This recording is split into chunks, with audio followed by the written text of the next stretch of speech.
Dr. Dolittle, Chapter 1. Dr. Dolittle has to earn some money. Dr. John Dolittle lived in a small town called Puddleby. Everyone in town knew him. The dogs and children ran after him. He lived in a small house, but he had a large garden. He kept many animals in his garden. His favorite animals were Dab-Dab a duck, Jip a dog, Gub-Gub a baby pig, Polynesia a parrot, and Tutu an owl. He also kept some fish, rabbits, mice, a squirrel, a hedgehog, a cow, and a baby cow, a horse, chickens, pigeons, 2 lambs, and many other animals. Dr. Dolittle did not have many patients. Most people did not like all his animals. When they were ill, they went to a doctor in another town. "I don't care," Dr. Dolittle told his sister. "I like animals better than people." "But you don't have any money," his sister told him. "You need patience." "I have a patient," Dr. Dolittle answered. "The cat's meat man. He's the man who sells me meat for the cat." "He doesn't pay you enough to live on," his sister told him. "Then I'll sell everything I have," he said. And he did. He sold most of his furniture. He sold most of his clothes. He had enough money to buy food for himself and his animals.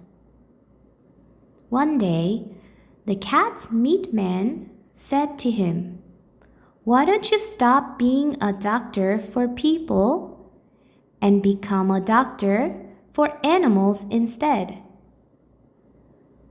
You know a lot about animals, more than most vets, I'm sure. You wrote a wonderful book about cats. I'd send all the old women with sick dogs or cats to you." When the cat's meat man left, Polynesia the parrot flew onto the table. "He's right, doctor," Polynesia said. "You should become an animal doctor." "There are a lot of vets," Dr. Dolittle said. "Perhaps there are, but you'd be the best vet of all." "I'm not the only animal that can talk. All the animals can talk. Each kind of animal has its own language. I'll teach you mine if you like." "Yes, please," Dr. Dolittle said. He opened a drawer and took out a notebook and pencil. "Will you teach me the parrot's ABCs first?" he asked. Polynesia agreed to teach Dr. Dolittle parrot language. Later that day, Jip came into the room. Polynesia said, "He's talking to you, doctor." "I don't think he is," Dr. Dolittle said. "He's just scratching himself." "Dogs talk with their ears, their noses, and their tails," Polynesia told him. "They don't always make a noise. Do you see how he is now moving his nose? Yes. He is telling us that it has stopped raining, and he wants to ask you a question."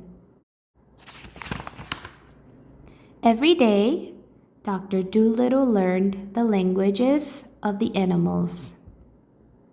When people found out he was now an animal doctor, they brought their pets to him. One day, a horse said to him, "You're a much better animal doctor than the vet. You knew I couldn't see well, and you made glasses for me." The horse was very pleased. He could see very well. He told all his friends how clever Dr. Dolittle was, and they told all their friends. Soon, many animals came to see him.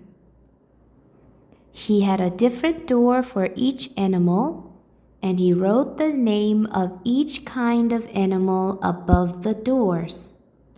Horses, cows, sheep.